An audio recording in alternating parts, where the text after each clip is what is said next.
ख्वाजा अजमेरी की दरगाह कह रहे नहीं है।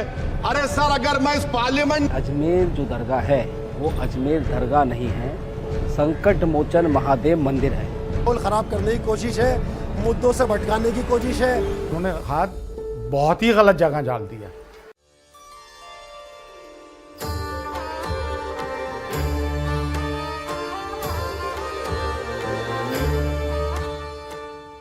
क्या आप जानते हैं कि भारत की इस ऐतिहासिक दरगाह, जहां हर धर्म के लोग आस्था के साथ सिर झुकाते हैं, को कुछ लोग एक प्राचीन मंदिर बता रहे हैं।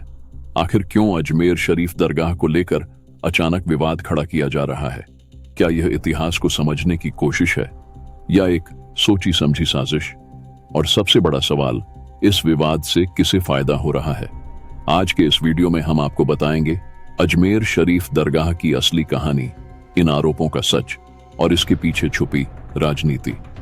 वीडियो को अंत तक देखना मत भूलिएगा, क्योंकि इस कहानी में वो सच्चाई है जिसे जानना हर भारतीय के लिए जरूरी है।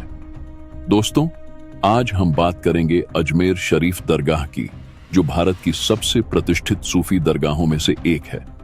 यह सिर्फ एक धार्मिक स्थल नहीं, बल्कि भारत की गंगा जमुनी तहजीब की जीती जागती मिसाल है।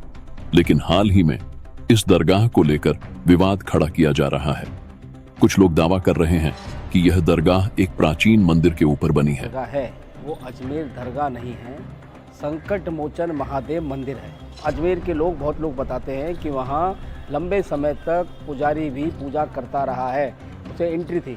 और मुझे 70 साल 80 साल के बूढ़े लोग मिले, वो कहते थे हम पिताजी के साथ जाते थे तो वहाँ अंदर जो तहखाना है वहाँ शिवलिंग था। क्या है इसके पीछे की सच्चाई और राजनीति से इसका क्या कनेक्शन है? आइए जानते हैं। अजमेर शरीफ दरगाह का इतिहास। अजमेर शरीफ दरगाह की स्थापना 12वीं शताब्दी में ख्वाजा मोइनुद्दीन चिश्ती ने की थी। ख्वाजा साहब सूफी परंपरा के सबसे बड़े संत माने जाते हैं, जिन्होंने अपने उपदेशों के जरिए प्रेम, भाईचारे और मानवता का संदेश दिया। यह दरगाह सभी धर्मों के लोगों के लिए आस्था का केंद्र रही है। यहाँ हर साल लाखों लोग आते हैं, चाहे वे हिंदू हों, मुसलमान हों या किसी और धर्म के। हिंदू है हम इसका बकरा लगाते हैं। एक जने की उंगली काट के देखो तो खून तो एक ही निकलेगा, एक ही परिवार है वो। दरगाह को मंदिर कहने का विवाद। लेकिन हाल ही में कुछ हिंदू संगठनों और व्यक्तियों ने दावा किया है कि अजमेर शरीफ दरगाह एक प्राचीन हिंदू मंदिर के ऊपर बनाई गई है।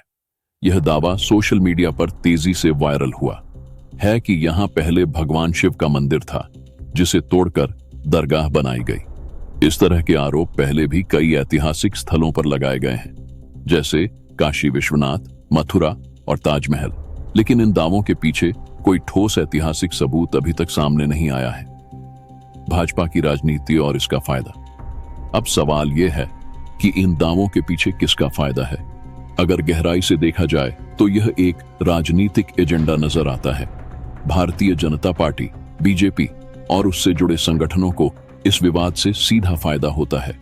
आइए समझते हैं कैसे। 1.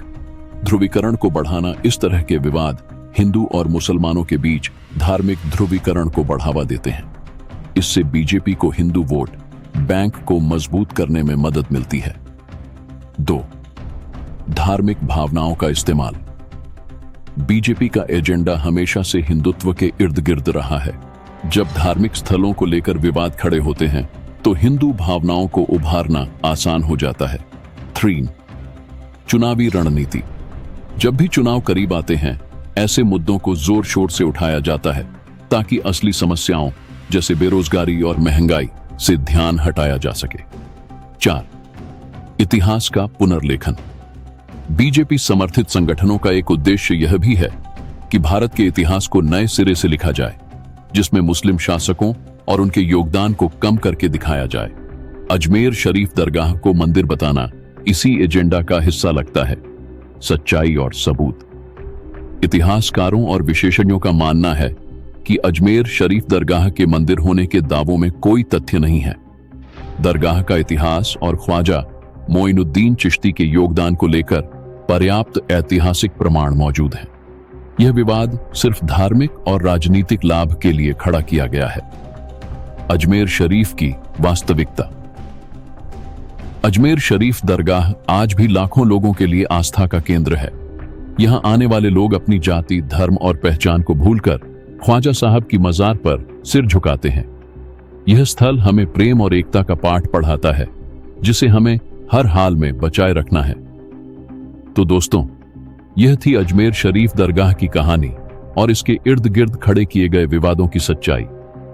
हमें अपनी विरासत और संस्कृति को समझने और बचाने की जरूरत है, न कि इसे राजनीतिक लाभ के लिए तोड़ने की।